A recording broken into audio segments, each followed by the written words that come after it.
based on wanting to share a little bit about deniability and avoidance and what happens when we choose to not see the full spectrum of light to matter, or what some might call polarity, and how that affects individuals and your journey, and how you can possibly learn from my experience and what's taken place.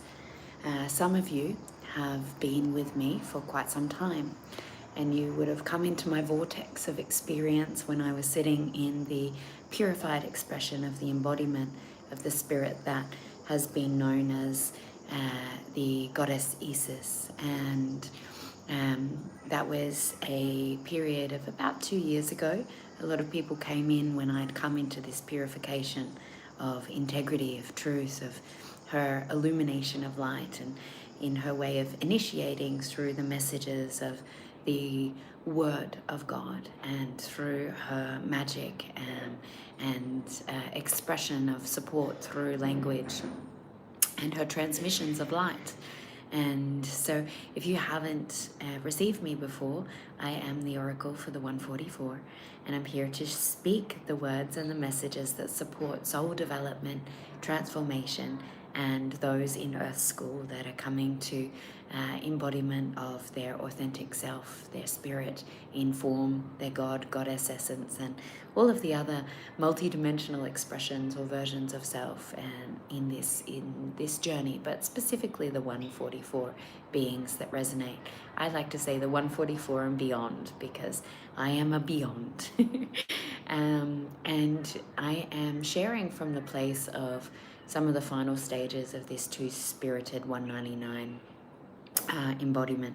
Some of you may have seen a video, and if you want to understand the 199 a little deeper, the Jekyll and Hyde experience of two spirits, you can search that on my YouTube channel, and it will help you to understand what a 199 is. But basically it's a being, two 144 spirits that come into one vessel in the human experience, and they have to go through purification of both spirits and then come into emergence as one spirit with a higher bandwidth, double the gifts, double the abilities, double the potency for whatever mission and purpose they've chosen on this planet.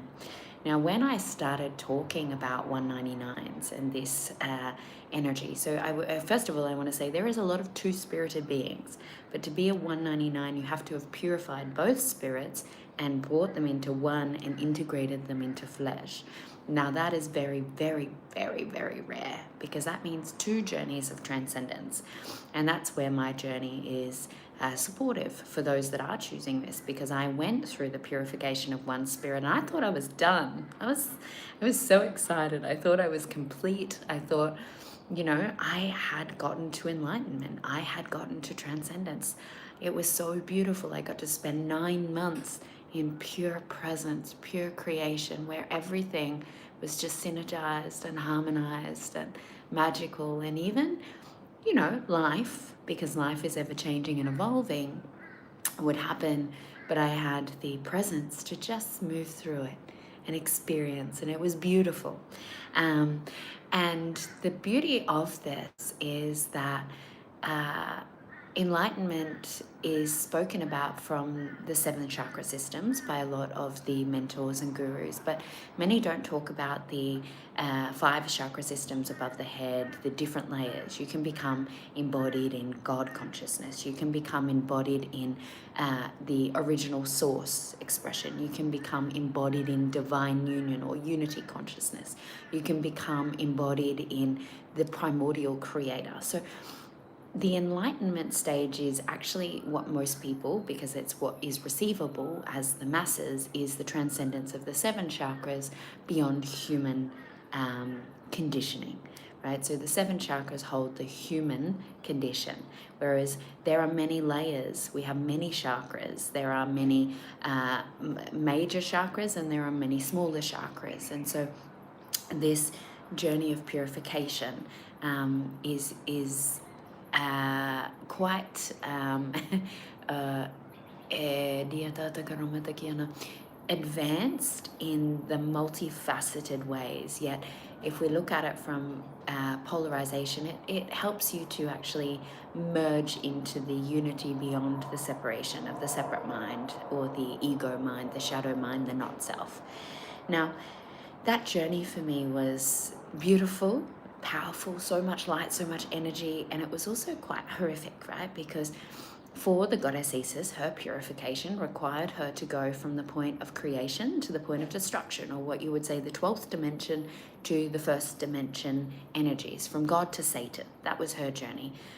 That was her polarity point. She had to meet satanic consciousness in totality and claim her full God consciousness, but she had to understand every single possible perspective between God and Satan to reconcile her fragmentation and come into wholeness and purification and reclaim her gifts and abilities. And most of us go through this.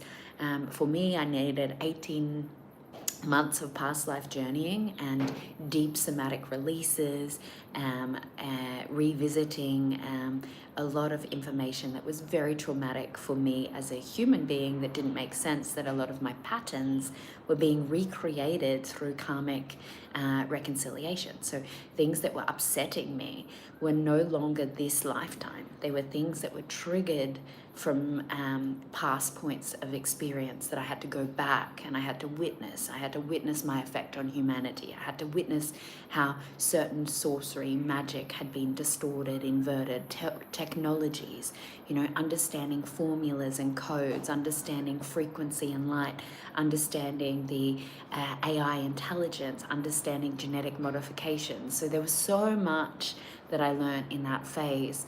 That was like a library of knowledge. And if you haven't received the Alexandra Library transmission, please do receive it. So many codes, so much frequencies can, when you're ready, transform your life, because what's in that transmission, and you can look it up on YouTube, is for any 144 member that wants to receive what was being carried by Isis for use in that awakening, remembrance, and purification journey, which can be absolutely so powerful when you're ready to choose it. So that journey left me at a beautiful state where I was about to start to embark upon the collective healing of the masses with the modality, the DAC process. So the DAC process is what helped me purify all 7 chakras and the 5 beyond my head to come into God embodiment. And I sat in that God embodiment energy for that 9 months, as I said, and then I was asked if I wanted to evolve. Now, this is where it's important to understand that I had choice points, and we all do. We all have different choice points at different times. So I was asked just over 18 months ago if I wanted to evolve again, and I was like, no thank you. Evolution is hard for a human being. Evolution is not remembrance. Remembrance is remembering something you've already done or evolved into on the earth before, right? So it's a state of being that you can just, I remember what this is like. And you can live from that and be from that. And it's really beautiful. But evolution is coming to a state of being that you haven't been before on the earth or possibly anywhere in your experience, and understanding what it is to evolve into that. And that is actually quite challenging, very much for a human being in this reality. So we do hear a lot about souls remembering. Remembering is what most souls have chosen in this incarnation, in their blueprint, is to come to a point of remembrance. Not saying it's easy, because you've still got to clear your trauma and your distortions and your ego and all of those different things, your karma. But remembrance has a familiarity, whereas evolution is completely different. It has an unknown, and you don't have a pathway, and you're going through the thick of it. It's like you're building the pathways from the beginning. And that's what New Earth consciousness is. New Earth consciousness hasn't existed on the earth before. So those that resonate with New Earth consciousness have to push through the unknown to bring that through, because it's not an embodied experience here, and it is a new formation. It's an evolution of the Earth's consciousness in a new format. Now, when you have soul paths, you have multiple. So this is understanding the blueprint a little bit. So I can make sense of peace and chaos in my journey. I was in peace, but I was denying chaos. Now what that means is that my blueprint had other pathways of evolution and transformation. Pathways that I had multiple choice points to choose that would be less chaotic, but I was too afraid. And I was quite happy to sit at that point of deniability and maintain my life experience in that until God asked me something different. So what that means is your blueprint has many different journeys, many different pathways, and your blueprint will hold different activation points, different transformational points, different juncture points for you. And my blueprint specifically had multiple choice points before the time that I was asked, that I could have taken the path more easily and gracefully, but I didn't, because I was afraid of what that pathway would take me toward. Now that's because I was denying chaos. I was running from evil, and I didn't want to see chaos and evil in the world. And that's something that I very consciously knew, because my third eye, whenever my third eye was blocked as to why I didn't have clear vision until I purified, was I don't want to know. I don't want to see. I know it exists. I don't want to know. So that was my response. And now whenever you have a lot of resistance like that, whenever your response is, no, thank you. Whenever you're like, no, I choose this, that can stay over there. There is some avoidance and deniability. And what happens when you do that is you will create the extreme attraction to it, to alchemize it, because anything you deny in your experience will become your experience. And so what happened for me was I was given a choice point, and the choice point was evolution. I said no, and I was like, I don't want to evolve because that's chaos, right? Evolution is chaos. No, thank you. I'm quite happy in my transcended, enlightened state, which was beautiful and perfect for that level of consciousness. Then the question came from God, would you do it for the evolution of humanity? Now, if you know Isis, she'll do anything for humanity. And so I made a choice to evolve for the betterment of the all of the human race. Now, that led me straight into a very conflicting path of chaos very quickly, because my evolution meant I had to go beyond creation, destruction into existence and extinction. Now, extinction is the level, so existence and extinction are before God and after Satan. So you've got, hi Thoth, we've got an ibis hanging out over the fence. That's so cute. So just recording all of the information, I'm sure. So when you go into above creation, you've got existence. People think God was the creator of all things. Well, that's not actually true. So God consciousness was created by primordial creator, which is existence or utopian energy. So utopian is actually higher than heaven. And the utopian energy is very, very self-righteous and superficial, because they believe in the perfect experience, right? Now, their pole is the void, or what you would call evil. So the void space, or the darkness of no thing, the evil representations of energy, exist in extinction. Those are the ones that believe that you have to create complete extinction to return back to the nothingness of all things, right? Because nothing and everything are polarities, extinction and existence. So they come together as that oneness. Now, that journey, if you have avoided that experience, if you've run away from evil, if you've shut yourself down, then you're created in your experience to see it within yourself. And that is just how the mirror of life works. You can't live in one pole. You have to meet yourself in both poles, fully accept them, fully embrace them, fully reconcile them, fully transmute, transform them, and know that you are them and not attached to either of them, so that then you can consciously choose. So you can't be attached to, in my case, the utopian. Now, in my case, I was resistant of the utopian, and I was also resistant of the void space or the darkness of extinction, because I was running from two spirits. So my purified spirit, being the spirit of the goddess Isis, was coming from neutrality. So she didn't have a point of view of the above or the below, but didn't want to choose either, which created the cognitive dissonance within myself, which is that Jekyll and Hyde energy, because she was neutral and didn't want to choose either. But the other spirit energy, which is connected to the Kali lineage, was, if we look at the Kali lineage, Kali was a goddess who came to earth in the fall, descended, and called on evil to protect herself, woman and child. And that is not protection.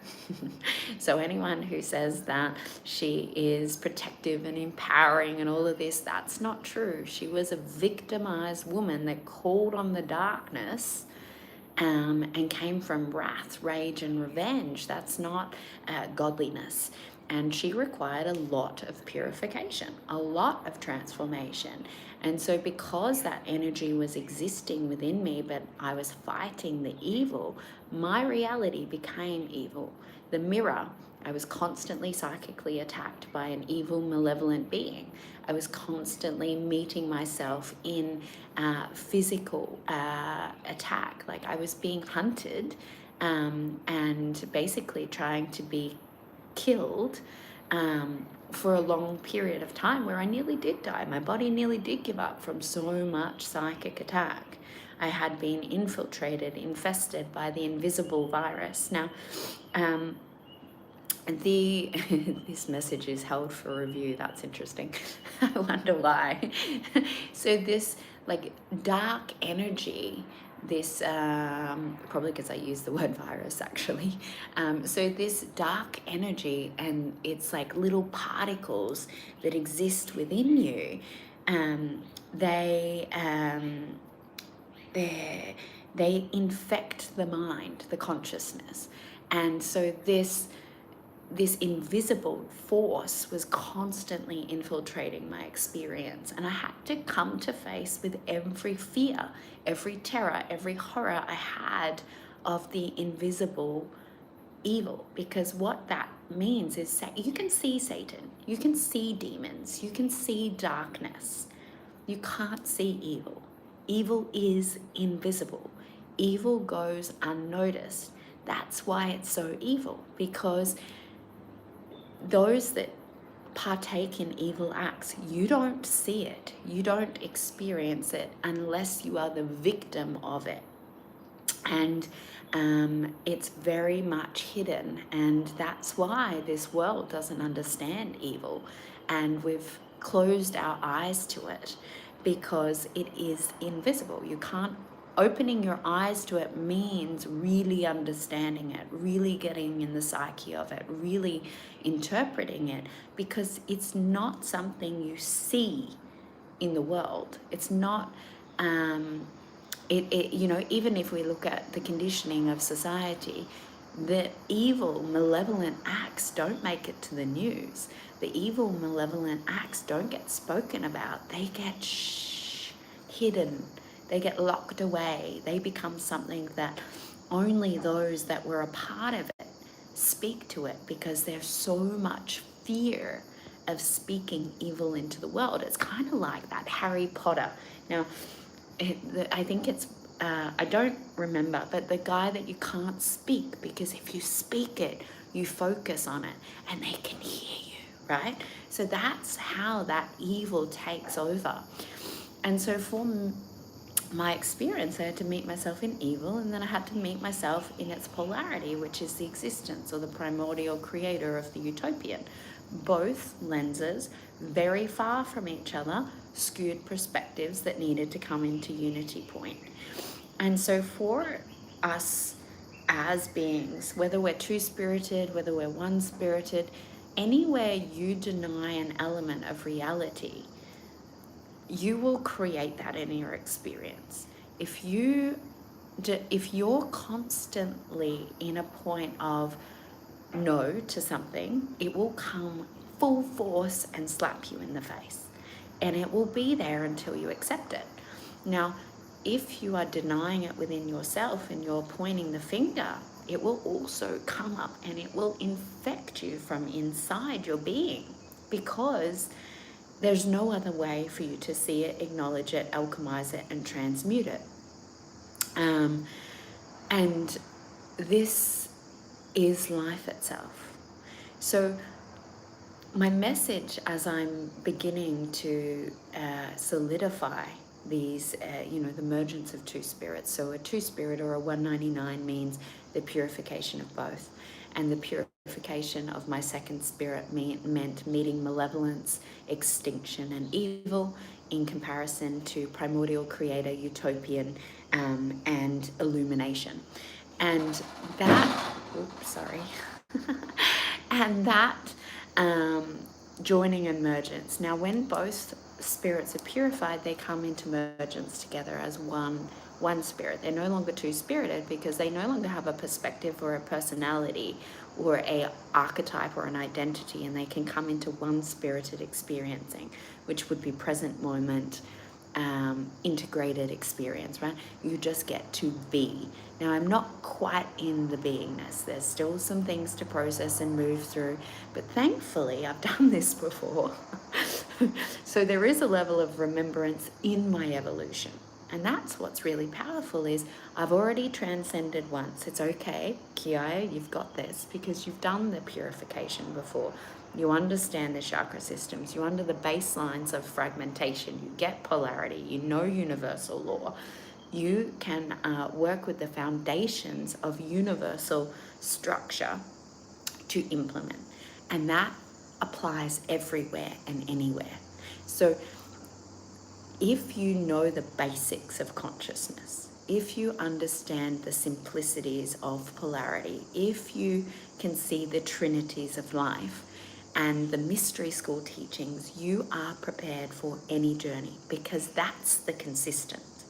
The consistent is those baseline informations. So you can use these baselines for anything that moves forward in your experience and moves through with ease and grace. For when those moments are that you're not present and you can't hear direct transmission channel information.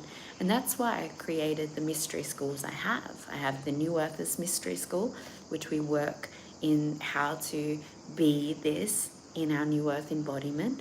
And I also have the Purity of Isis Mystery School, which is a 333-day purification and initiation portal for women that want to begin this purification process, that want to become the priestess embodied, that want to become the goddess embodied, the channel, the conduit, and the devotee to God's message and to healing, magic, and medicine. And so these foundational teachings, doesn't matter what consciousness you're at, you can use them as your baseline and go back to basics, go back to basics. If it was so simple of just be present, we would all be present. If it was all as simple as just choose love, we would all just choose love. If it was the simplicities, we would all be doing it. The challenge is that we as human beings are very, very complex, and the complexities of ourself and our reality do need to be understood for us to stabilize the simplicity. And so if there's a message that you can get out of this in all of the complexities of your ascension, awakening experience, your purification, enlightenment, transcendence process, is anything that you avoid, you will create. Anything you deny outside of yourself, within yourself, you will become. And so be honest with what you're creating. Ask yourself, am I creating peace? No. What am I creating? I am creating fear. I am creating chaos. I'm creating because that takes conscious accountability, ownership, and then you get to transform it. If you don't get honest with, I'm creating, then you can't change and transform your experience. And that's devastating because you live in the deniability, always thinking others are creating it for you. Take full ownership for your life. Take full accountability for your experience and your purification process, your transcendence, enlightenment experience. Your embodiment will be so much easier. And finally, the other awareness is if this polarizing Jekyll and Hyde energy is there, the high highs, the low lows, the extreme tethering exists, perhaps it's time to get a little bit of support to understand what's going on. It might not be too spirited. It could be that you're attached to your God consciousness and you're not self-programming. And what do you need to start to bring them together so that they're holding hands, they're walking together, they're on the same page? Because if you don't see the parts of self on the same page, you will tether and you will constantly be ascending, descending, ascending, descending, ascending, descending. And that, my friends, is the trauma of the human experience. So if you would like some support, I have space for one-on-ones. We can work with direct channeling transmissions. We can work with the DAC process in purification, transcendence, and enlightenment. Or if you would like to start to commit to your dharmic path and your soul's purpose, then we have the blueprint readings that will support you with understanding why you're here, what are you working towards, and where are you going. I love you so much. I hope this has been supportive to those that have received. And until next time, Adonai, I love you.